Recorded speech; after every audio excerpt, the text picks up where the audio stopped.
Hi and welcome back to my film and TV channel. Yes, we've got a supernatural horror for you today. Yes, very interesting this one. It's a bit of a throwback to the old horrors for me. Has that sort of vibe to it, even though it's very, very modern, of course, done by in a modern time, of course, influenced by, I think it's put together by YouTubers and stuff like this. But we're going to have a look at an Aussie, it's an Australian one, supernatural horror called Talk to Me. Please, if you're new to the channel, push that subscribe button, push the bell notifications, everything film and TV, of course. Reviews like this, information vlogs, previews, lots of different things. If you can jump on board, spread the word, that'll be absolutely fantastic. And if you are pushing buttons or you've already pushed that button, give us that little like button a smash, please, guys, if you can. I'm trying to get up to 10 likes. It's proving, yes, what's the word? Difficult. There's a cleverer word, but yes, but try and get me up to that 10 likes. Guys, it'll be much appreciated. Right, Talk to Me. It's a 15 certificate, lovely timed 95 minutes. You know me, I like an hour and a half. That'll do for me. A supernatural horror film directed by Danny and Michael Philippou in their feature film directorial debut. Yeah, I think there's something to do with social media, these guys. Written by Danny Philippou and Bill Hinsman from a concept by Daley Pearson. Yes, interesting concept. It's not totally new. We've been here before with, as I said, it's interesting in an age where they try and be too clever with horrors. I think this goes back to a bit more the basics of what a horror should be. This stars Sophie Wilde, Alexandra Jensen, Joe Bird, Otis Danji and Miranda Otto. A fairly young cast, or a young cast that's not overly familiar to me. Yeah, generally okay. Acting wise, no problems. And it's about a group of teenagers who discover they are able to contact spirits using a mysterious embalmed hand. Yes, no Ouija board with this one. We've had plenty of Ouija board ones over the years and various other ways of doing it. But, of course, one of them takes things a little bit too far. Well, it's not just one of them. I mean, all the rest are just as bad, but hey, it is what it is. Theatrically released in Australia on the 27th of July 2023 and internationally the following day. And I'm giving this review as at the 14th of August 2023. So any scores I give you are as at that date. Rotten Tomato audience, 82% positivity, 4.2 out of 5. Hey, that's not too shabby, is it? And if they go on, the consensus is Talk to Me as a fright-filled, fast-paced and often unpredictable story. That'll keep you on the edge of your seat from start to finish. I tend to forget I'm 60-odd years and I've watched a hell of a lot of these things. So, unpredictable story, yeah, has its little side issues perhaps, but yeah, I wouldn't go that far. Internet Movie Database gives this 7.5 out of 10. That's not bad, is it? 18,000 scores and reviews, so that's a hell of a lot.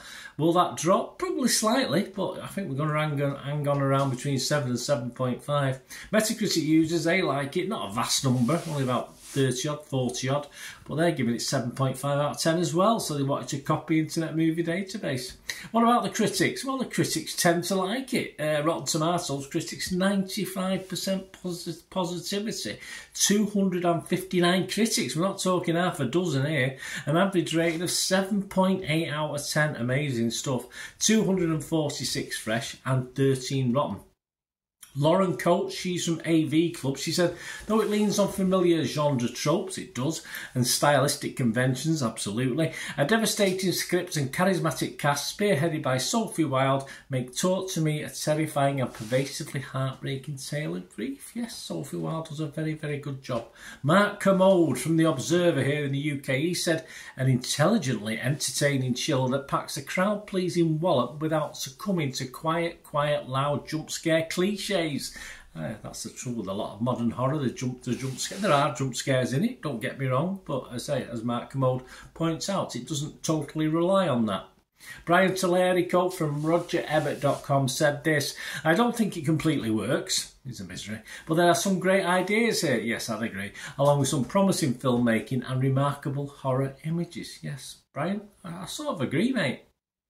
The website's consensus with a gripping story and impressive practical effects. Talk to Me spins a terrifically creepy 21st century horror yarn built on classic foundation. Now that's what I'm aiming at, that's what I'm talking about, going back to basics, and this is what this does. Metacritic, the other critic site we look at, gave this a weighted average and assigned it 76 out of 100 based on 44 critics. 41 were more than happy, they were positive. 3 were mixed, so not convinced. And 0 negative, that sounds good. And it scored anywhere between 50 out of 100. Let's just have a look at Total Films. Kevin Harley, you know I'm a Total Film fan because I subscribe to the magazine. I might switch to Empire again one day, but at the moment it's Total Film. But no favouritism here. I swap and change, I flip and flop, that's for sure. And he says the final minutes taught to me into something almost lyrical, a kind of urban myth you could imagine being shared between parties and campus halls. The filmmakers also blow out the candle at a flab-free 95 minutes. He's mad at my own ideas. Turns out that's enough time to get you inside and to get inside you and take possession. It probably is. So there you go, guys. I think you can gather. I'm going with the majority on this. I hate being on my own where everyone just says something about a film and I say the opposite. Well, not all the time, but a few times it happens. But I'll go with the majority on this one. There was a lot to like about this. And as I said, even though, and it has been pointed out there by the critics, though it's made with a modern eye on culture, modern look, it's obviously made by a young people and stars young people, this sort of YouTuber style. It has all the hallmarks of good horrors of long ago. And I'm talking what I used to stay up at night and watch when I was a kid. I used to love watching horrors. No over-the-top explanations to why things should be happening. No obvious things of why the hell is it happening, because it's possession. It's an Ouija board in a hand. I mean, we don't need any bells and whistles with it. We know what it is, and it just throws scares at you, which is great. And it builds. It starts fairly slowly, like all the good horrors used to. Get to know the characters a little bit, care for them or not care for them. Some I didn't. I wasn't bothered about, some I liked. And it grows slowly to what a satisfactory, not stunning conclusion for me, a very satisfactory conclusion. And that's more you can say for a lot of modern horrors these days. And with that younger cast, a sequel apparently is in the offing, so I'm all for that, so that'll be great. Let me know what you think, guys. My scores, yep, I'm going to be fresh, I'm going to be positive, and I'm going to give it a 6.5 out of 10, which, as I said, no bad that, as I said, but I'm not gonna say it's broken new ground. It's just dragged up old ground and put it into a modern setting. Which, hey, I'm that sort of guy. I'm old, but I like to be in a modern setting, as you know. Thanks for watching, guys. Please let me know what you think. It'd be great to hear from you. Till we meet again. That's one thing. Don't want to please stay safe, everyone. Bye for now.